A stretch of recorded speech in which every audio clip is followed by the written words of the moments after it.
கிருஷ்ணகிரி மாவட்டம் போச்சம்பள்ளி அருகே கந்துவட்டி கொடுமை தாங்காமல் இளைஞர் உயிரை மாய்த்து கொண்ட சம்பவம் பரபரப்பை ஏற்படுத்தியுள்ளது.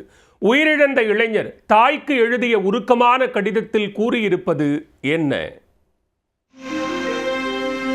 கிருஷ்ணகிரி மாவட்டம் போச்சம்பள்ளி அடுத்த குள்ளனூர் கிராமத்தை சேர்ந்தவர் செந்தில்குமார். இவருடைய மகன் மரகதவேல் கடந்த 2 ஆண்டுகளுக்கு முன்னர் நிஷா என்ற பெண்ணை காதலித்து திருமணம் செய்து கொண்டார். இந்த தம்பதிக்கு மோனிஷ்குமார் என்ற 6 மாத குழந்தை உள்ளது. இந்நிலையில் தன்னுடைய தேவைக்காக பனங்காட்டூர் கிராமத்தை சேர்ந்த ஜெகநாதன் மற்றும் குள்ளம்பட்டி கிராமத்தை சேர்ந்த கமல் ஆகியோரிடம் மரகதவேல் வட்டிக்கு பணம் வாங்கியதாக தெரிகிறது.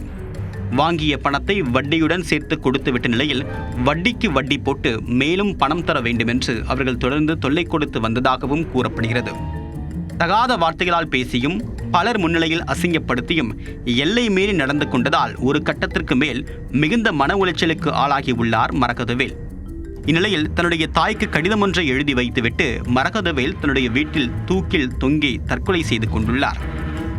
தன்னுடைய தாய்க்கு எழுதிய உருக்கமான கடிதத்தில் தான் இறந்த பின்பு உடலை வாங்க வேண்டாம் என்றும் தன்னுடைய தற்கொலைக்கு காரணமான குற்றவாளிகள் கைது செய்யப்பட்ட பிறகே தன்னுடைய உடலை வாங்கி அடக்கம் செய்ய வேண்டும் என்றும் மரகதவேல் குறிப்பிட்டுள்ளார்.